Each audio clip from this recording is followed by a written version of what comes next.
Breaking news, matindi to, kakapasok lang Marcoleta, sumabog na sa galit, matinding babala. Ayan, syempre itong balitang ating matutunghayan ngayon ay nagbula kay Pinas News Portal. At ito po ang inyong lingkod na si BT na magbibigay ng reaksyon at komento dito sa video na ating matutunghayan ngayon. At huwag na natin pagtagalin at sabay-sabay na nating panoorin ang laman ng video na hatid sa atin ni Pinas News Portal at bibigyan natin ng reaksyon ang balitang ito.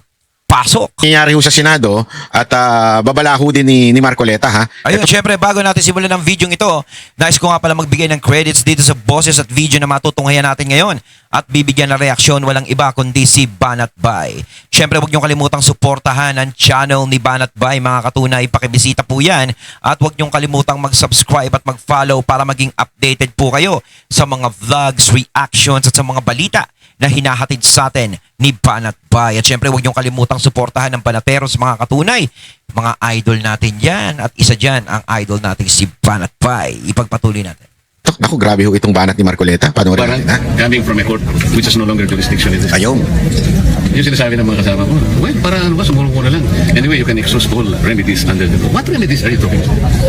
Kung ano ginawa nila kay dating Pangulong Duterte, yun din ang gagawin nila. Do you think makikita pa natin si Senator Bato pagkatapos nilang makuha? Kasi, Totoo yan, totoo yan. Diba? Totoo yung sinabi ni Senator Marcoleta na yan. Do you think makikita pa natin si Senator Bato kapag nakuha ng ICC? Hindi na. Magagaya na kay PRRD yan. Diba? Kaya kung kailangan si Senator Bato dyan sa Senado, wala na. Siguro baka hindi na siya makaboto ang higpit-higpit sa ICC. Diba? Kasi nga sabi, diba, kahit na nakakulong ka, pwede ka pa rin bumoto kung kailangan ng boto mo dyan sa Senado. Halimbawa, meron silang pagpulungan dyan o anuhan. Pagdating sa ICC niyan, wala na. Talagang parang mawawala na sa pagkasenador si Senator Bato. At yun naman talaga yung gusto nilang mangyari. Paano yun? Pag nawala si Senator Bato, halimbawa, na alis na siya sa Senado, pag nahuli ba siya, dadala siya sa ICC, matatanggal siya sa pagkasenador. Paki-comment din mga katunay. Di ba? Kasi kung matatanggal siya sa pagkasenador, sino papalit sa kanya? Ano yun? Kulang sila ng isa. Ano yun? May papalit? O wala? Kung may papalit, sino? Yung pang number 13? Sino pa yung pang number 13 nung mga katunay, nung 2025? Alam ko si di ba? Si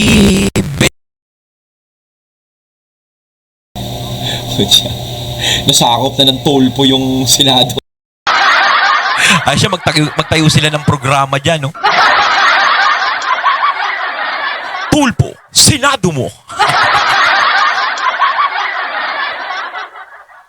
kaya sabi ko, hindi na kailangan pumunta rito. Pero nagpunta siya. Nirisk niya yung buhay niya. Kaya lang namin ako dahil sa kanya, wala nang iba. We owe it to himself. Alone and nobody else. Nobody else. Kung hindi siya pumunta, nobody will blame him. May buhay niya yun eh. But, Ayan. Linawin na kagad natin ng facts. Ang talagang dahilan ng pagpunta ni Bato doon sa Senado ay to have a change of leadership. Okay? And why? Yan, kasi maraming kumukulay dyan eh. Nagpunta si Bato para baguhin ang leadership ng Senado at mapunta sa Duterte block yung leadership ng Senado para daw ipatigil ang impeachment. Hindi naman pinatigil Yan nga, si July nga, di ba, uumpisahan na. Nanumpa na sila, di ba? Alam niyo, masyado silang mga false alarm ba yun? Pero kita naman natin, Lunes na Lunes, unang kanilang araw ng talaga namang nag-convene kagad for an impeachment court ang Senado. So yung kanilang haka-hakang katangahan o yung kanilang mga pagdududa na iniiwasan lang yung impeachment ay hindi totoo. May nadinig po kayo doon. Napahiya sila doon sa sinasabi at binibintang nila. Diyan ngayon sa bagong mayorya na gusto raw nilang ihinto yung impeachment ni VP Sara. Sa totoo lang, ang ganda nga ng mga sagot nila kahit papaano. Na, sige, kung talagang kung wala na talagang magagawa, na gusto talaga ng mga hinduropot na ma-impeach si BP Sara, di iakyat na lang nila yung impeachment dyan sa Senado at gawin na, di ba? Para matapos na. Kasi hindi naman matitigil yan eh. Parang mga bata kasi yung mga galit na galit kay BP Sara, parang mga bata na nag-aagawan sa lollipop. Di ba? Parang ganun eh. Umiiyak masyado. Kaya ganyan nga, maganda yung ginawa ng Senado. Naumpisahan na natin para matapos na yan. Pagbigyan na natin yung mga yan. So parang ang nangyari is pinagbigyan sila. Hindi nila tinanggihan yung impeachment na yan. Tinanggap nila. So gagawin na nga yan. Magsimula na sila para magkaalaman na. At para syempre, madinig din natin yung side ni VP Sara. Kasi sa totoo lang, kumpara sa akin lang gusto ko na rin sige matuloy. Kasi talaga sinasabi ko noon, ayoko matuloy. Pero sa mga ginagawa nila kay VP Sara na sobra na yung ginagawa nilang pandudusta, paghila sa baba, pagsira sa pangalan nila ng mga Duterte. Siguro panahon na para sagutin na ni VP Sara yung mga ibinibintang sa kanya. Panahon na para linisin ni VP Sara ang pangalan niya at panahon na rin na malaman ng taong bayan kung ano ang nalalaman ni VP Sara. At malaman ng taong bayan kung ano ba yung sinasabi niyang bloodbath. Di ba? Kailangan nating malaman yun. Kasi sa totoo lang, hanggat hindi nangyayari ang impeachment na yan, patuloy nilang wawasakin si VP Sara hanggat hindi dumadating ang 2028 o kalahatian ng 2027. Hanggat hindi nag-uumpisa yan. Eh lalo sa kampanya, sigurado sisiraan si VP Sara. Baka kung ano-ano pa ikaso dyan eh. Kaya para matapos na yung usapin na yan, para ang Senado ay makapagtrabaho na, matapos na. Diba? Kasi ang dami pang pwedeng gawing trabaho ng mga senador eh. Pwedeng gawing pag-usapan. Inuna na nila yan. Kaya ako nauunawaan ko. Alam ko maraming problema ang bansa na gustong lutasin ng Senado. Pero ako, pabor ako sa kanila na sige, unahin nyo muna to para matapos na. Siguro naman pag natapos na yan, kung ano magiging resulta, matatahimik na yung mga taong yun. Di ba? Matatahimik na siguro yung mga makukulit. Doon sa mga minority o di kaya doon sa mga congressman na nagsasabing kaya nila pinalitan ng leadership sa Senado dahil hindi itutuloy ang impeachment. Meron kayo narinig sa kanilang nagsabing, ay sorry, mali pala kami. Wala, di ba? Wala. Dapat mag-sorry kayong mga senador na nagsasabi niyan. Yung tatlo yung bugok dyan eh. Yung iba, ano lang naman yun, yung mga tahimik lang yun. Hindi masyadong Sino yung palaban tatlong yun, nagko-komento. Pero itong tatlong bugok, kilala nyo yung hindi pala. Tatlong bugok at saka dalawang, name it? walang bayag. Wala nyo kung sino yun. Hindi ko na sasabihin kasi dalawang pares yun eh. Dalawang para. Pero yung tatlong bugok, si Ontiveros, si Kiko Maching, at saka itong si Bam Aquino. Yung tatlong Alam bugok, naman nating mga kritiko ng mga Duterte yan. Ako si Bam Aquino, sa totoo lang. Ako hindi ko naman binoto yan nung eleksyon eh. Hindi ako nagpapapaniwala dyan. Sa totoo lang kaya nanalo yan si Bam Aquino. No? Isa kasi dun sa ang dami niyang na-fake. Ibig ko sabihin na-fake. Hindi siya naglabas ng fake news hindi Ibig sabihin marami siyang na-fake. Yung 'di ba, yung sa isang interview, parang binuhay na naman yung interview sa kanya na pinupuri niya yung nagawa ni PRRD sa kanya. 'Di ba? Na merong isang batas na parang naipasa niya dahil sa tulong ni PRRD, parang gano'n. Parang yun yung ginamit na video, pinaulit-ulit. So, syempre, may isip ng mga tao, lalong-lalo na nung, syempre, mga sumusuport sa mga Duterte. Uy, okay pala to, ha? Pinupuri niya si PRRD. Oh, naboto na. Yeah, di ba? Baka naman tayo, mga katunay. Ganun talaga. Pero hindi ako nagpapapaniwala. Basta sa Dilawan, hindi ako nagpapapaniwala. Kahit ipagmalaki pa nila na may naitulong si PRRD pa sa Dilawan, kahit hindi ako naniniwala sa'yo. Diba? Parang ganun yan eh. Kumbaga, mas naniniwala ako sa mga tao na alam kong kadikit talaga ng mga Duterte. Oo, mas naniniwala ako doon. bugok na nagsasabing wala nang implanong ituloy ang impeachment kung sakasakali. Kaya gusto nila magpalitan ng Senate presidency. Pahiya po sila. Oh. Eto mga congressman, yung mga pangit sa Congress, pinangungunahan ni Congressman Coqui Redon. Yan yung number 1 kaya daw kesyo aanuhin daw yung impeachment pagpalit ng Senate presidency. Kita nyo naman, pahiya sila. Nagsorry ba itong si Coqui Redon? Hindi. Hindi ho siya nag-sorry kasi nga ganyan ho sila eh. magpapakalat sila ng fake news, pero pag nagkamali sila, i-ignore lang nila. Oh, di ba? Kasi nga ugali ho nila, ugali ho talaga ng may mga Kasi sa totoo lang, hindi sila marunong tumanggap ng pagkakamali. Gusto nila palagi silang tama. Yun ang gusto nilang mangyari. Rimowa. Ewan ko kung bakit gano'n ang kanilang ugali, ano? Tapos ang lakas pa ng loob na magpapa-video pa sa loob ng simbahan na nanalangin. Plastic talaga eh, no? Puti, mga hindi nasunog eh. Oo, nakakita ko nga yun eh. Mga nagpupunta pa sa simbahan yan. Titigas talaga ng mo. Diyos ko naman, mawalang galang na lang doon sa mga kaparian na nagpapapaniwala sa mga ganong tao. Diyos ko naman. Pati ba naman kayo naniniwala sa mga yun? Katituloy ng palad ko. Sana magkapera na ako bukas.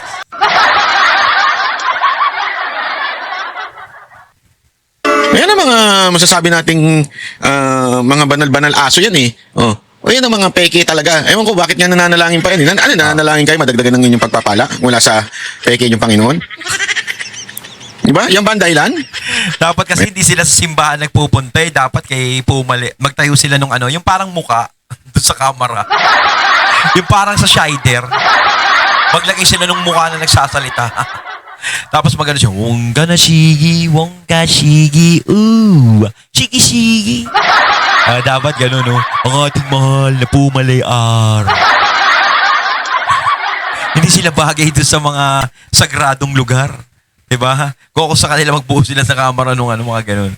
Yung wongga shigi, ooh, Hindi natin alam, pero ituloy pa natin na sinasabi ni Senator He Marcoleta. chose to do it. Sabi ko sa kasama ko ngayon, He chose to do. sino mo ng konsensyon kakakalas? Yung tao Yan. ginawa niya. Ayun. Gusto mo magpakulong dito? Pwede. Kasi at least domestic law, di ba? You can hire lawyers. Pwede ka makita ng kamag-anak mo, ng asawa mo, ng pamilya mo. Sa dihig. Sino tutulong sa iyo to? Ako nga nakiusap eh. So para sinasabi ni Marcoleta na ang tindi ng ginawa ni Bato para lang mapunta yung leadership sa ating dating minority. Kaya tinatanong kasi kung solido pa ang itong majority ngayon. Napaka-solid po ng majority ngayon. Wala hong natakot. Kasi remember, maraming tinatakot dyan eh. Si Escudero, di ba? Si Jingo Estrada, si Villanueva. Mga tinatakot yan eh. Sa totoo lang, no? Ako hindi ko akalain si Cheese na ganyan ang magiging katayuan. Talagang titindig sa tama. Di ba? Kasi sa totoo lang isa tayo sa talagang nagdadalawang isip nun kay Cheese. Pero nagbago yung pananaw ko simula nung tinala sa kanya yung impeachment. Na parang hindi niya kinonsinte yung mga yun na basta-basta na lang silang masusunod. Pinairal pa rin ni Cheese yung tamang batas. Yung tamang kalakaran. Doon ako bumilib sa kanya. So ngayon talagang nagkaroon na talaga, nagdire-diretso na yung paninindigan ni Cheese. Kaya nga siya napalitang Senate President eh. Kasi alam natin na mayroon siyang paninindigan sa sarili niya. No, hindi siya nagpabulong sa mga masasamang espiritu. Yeah, tinatakot po yan. Nakakasuhan. Oo. Pag hindi ho lumipat dito sa kampo nila Subiri. Bakit? Kasi nga ho, tandaan ninyo, winarningan na sila dati. Pinabanggit na sila. Di ba? Binabanggit na sila. Tapos ngayon, tila tinuluyan nila yung isa, yung si Revilla. Pero eto, parang warning sa kanila. Ngayon, kinakasuhan na ngayon si Dinala na, mamaya may papakita ako sa inyo ha. Mantindi naman. Kaya ngayon, di ba? May mga kinakasuhan na ngayon. Hindi parang kakasuhan na. Si Senator Marcoleta nga, parang nadadamay pa sa kasuhan eh. Senator Robin. Si Jinggoy Estrada. Si Chis Escudero. Si Villanueva. Di ba? Tapos ito pang magkapatid na Villar. Gusto ring idamay sa kaso, di ba? Talagang plano nilang buwagin yung majority ngayon, no? Napaghahalataan eh. Kasi parang nandito lang sa majority ngayon ang problema. Parang ganun ang pinapalabas nila. Pero sa minority, wala. Parang sila ba yung magagaling na senador? Diba? Wala sila. Ang linis. Walang umaano sa kanila. Walang gumagalaw. Walang ganun. Diba? Sko. Yung endorsement ng DOJ sa ombudsman. 'Di ba? Agad-agad kinabukasan nung failed na pangaagaw nila sa kapangyarihan nila Subiri, nila Gatchalian. Kasi tandaan niyo si Subiri nadulas. Si Subiri nadulas. Aba, speaking of Gatchalian, Parang may chismis na itinutulak si Gatchalian na Senate President kapalit ni SP Alan. Aba. Talagang gagawin at gagawin talaga nila yung paraan, no? Na gusto niya maging Senate President ay si Gatchalian. So, Ayun. ano na lang natin yan. I-settle na natin yan. Yung grupo nila na yan. Sila yung talagang may tangkang agawin ng Senate Presidency. Aray ko. And they failed. After they failed, ano nangyari? Sinimula na kagad yung kaso kay Estrada, kay Jinggoy. Makita ko lang si PRRD kasi nandun na ako eh. Can you imagine, I request. O sige, kung ano lang, makita ko lang. Kung ayaw nyo kung makausap, wag na. Makita ko lang kahit 5 minutes. So I can wave my hands. Para ipakita ko na niya, Mr. President, I am here. How are you? Then alis na ako. So, sir, Hindi nila ako pinagbigyan. Ganon din ang mangyayari kay Senator Bato. Ngayon, yung mga Pilipinong, lalo na yung mga iba sa inyo, I'm sorry to tell this, lalo na yung mga iba sa inyo, hindi naman lahat, nabayaran. Kailangan sabihin ko to. Bayaran na. Akala nila yung warrant of arrest can be enforced. Wala na tayo membership sa ICC, sa Rome Statute. Without the treaty, what will be the legal basis of the warrant of arrest? You tell me. Huwag kayo na Wala, Senator Marcoleta, legal daw yan eh. Kaya nga ako, tinatanong ko sa sarili ko eh. ICC na ba ang korte natin ngayon? ICC na pala korte natin ngayon ha. Kumbaga yung mga kriminal ngayon, ba? Pwede na kayong makulong ngayon sa dahig. Kahit siguro pag nanakaw lang ang kaso mo, ma-ICC ka na. Kasi korte na pala natin ngayon, ICC. Yari.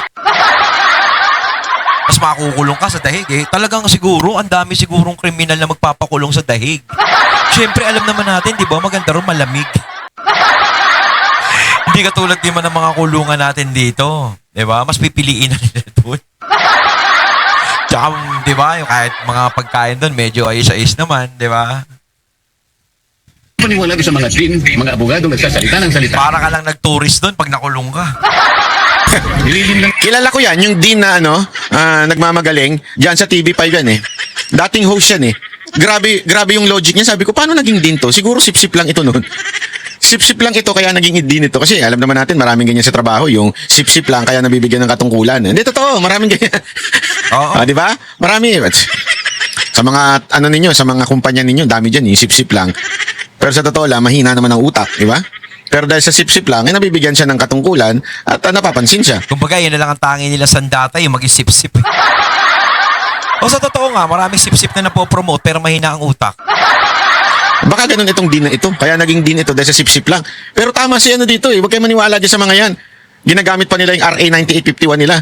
Pero hindi nila binabasa yung Section 17. At saka yung pinaka-last sentence ng Section 17. Tumitigil na sila. Saka nakakitang din, tumitigil na sa kalagitnaan ng batas. Hindi tinatapos. Pambihirang buhay reo. Lang nila kayo. Anong pinaglapalagi lang sinasabi? Paikot-ikot sila sa Section 17 of Republic Act 1951. Balik-balik rin nyo doon. Sinasabi niya lahat. Gagawin mo lang. I-surrender mo or blah blah blah in accordance with extradition laws and treaties. Meron tayong extradition law? Wala. Meron tayong treaty? Wala. Anong basis ng warrant of arrest? As simple as that. Is there an automatic domestic instrument that will bind our country with that of ICC? You tell me. Kasi parang pag pinapasok nila yung ICC dito, parang inamin na natin na mahina ang korte natin dito, parang gusto nilang palitan. Kaya tuloy pumapasok din sa isip ng iba nating mga kababayan na ang ICC ginagamit na sandata para puksain ang Duterte Black, ang mga ng Duterte. Yan na lang talaga yung natatangi nilang alas. No?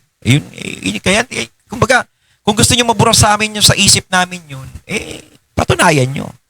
Kasi kay Senator Bato pa lang ginaganyan na, no? Kaya nga sinabi ni Senator Marcoleta, mahirap kung kay Senator Bato mangyayari yun.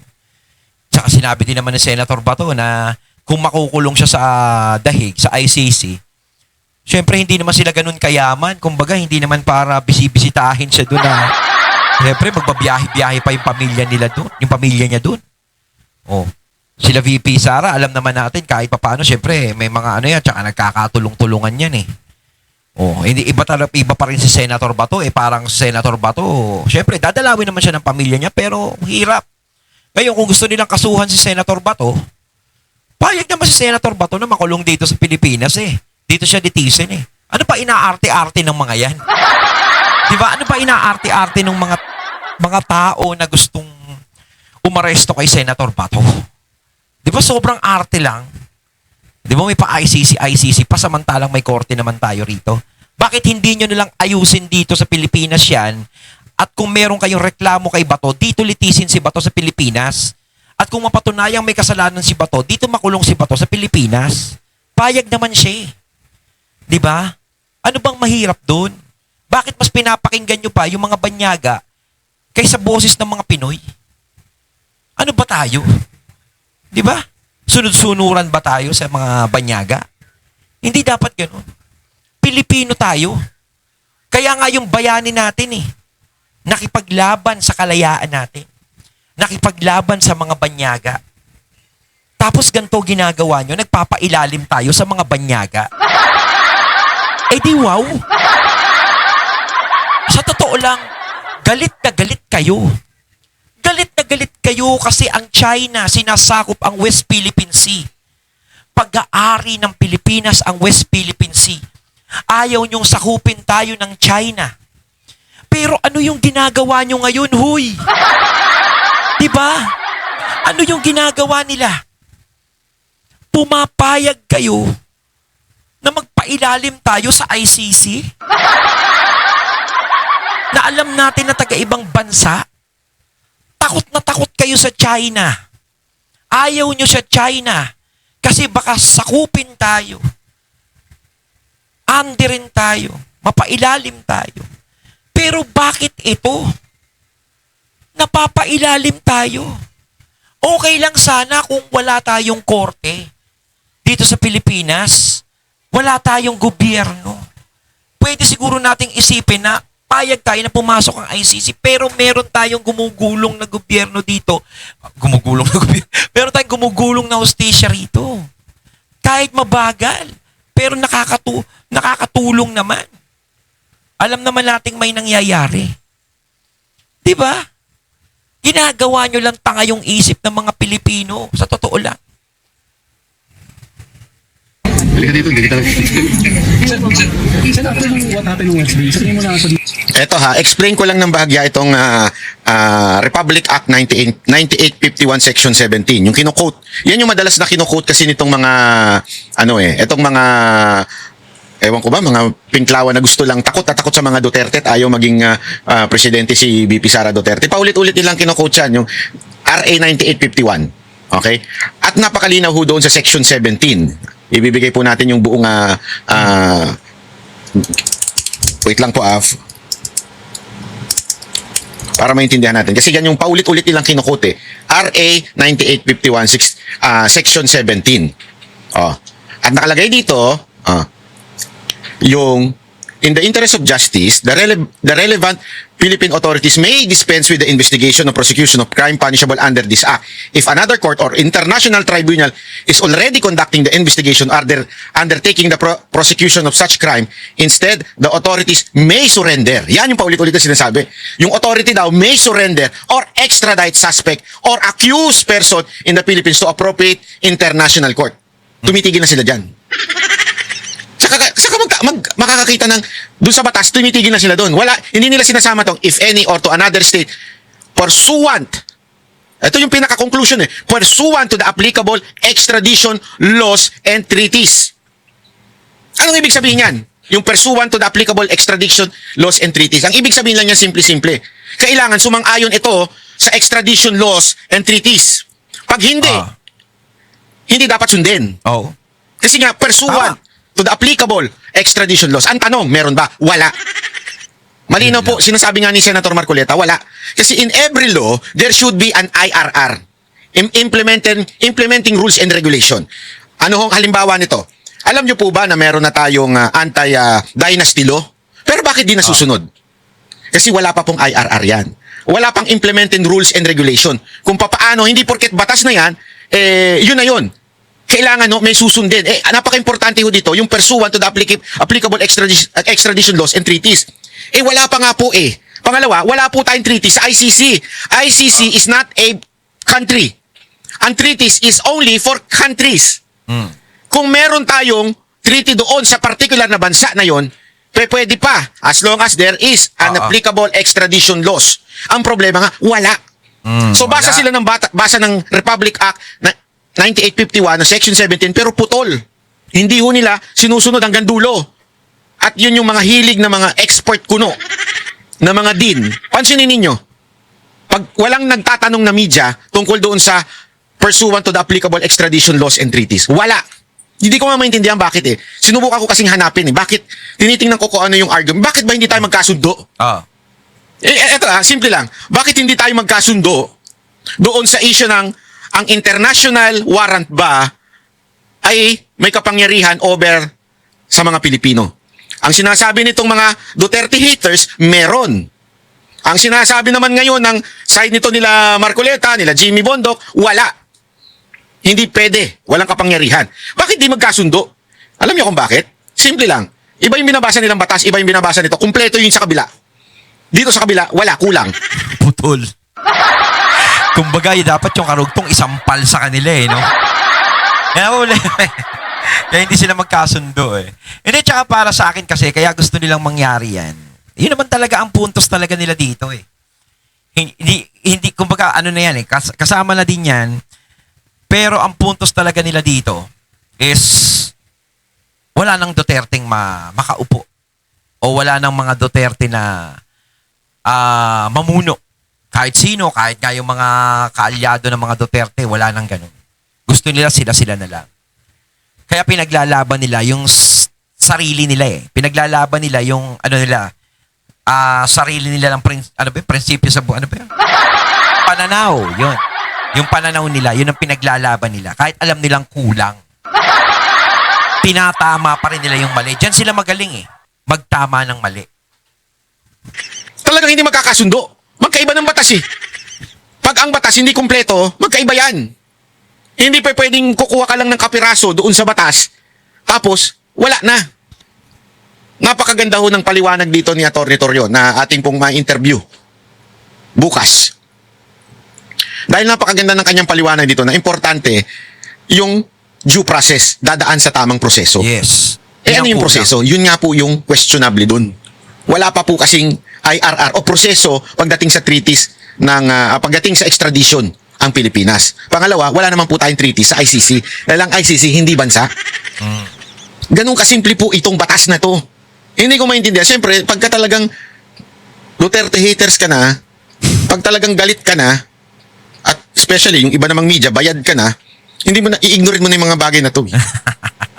Ipagpipilitan mo na yung paulit-ulit Parang na wala sinasabi, nang alam. may warrant na, fugitive na si Bato, may warrant na. Parang Walang ganun. paniniwala Kalokohan po yung sinasabi na yan. Pero at the same time, wala tayong magawa. Bakit? Eh sila ang batas eh.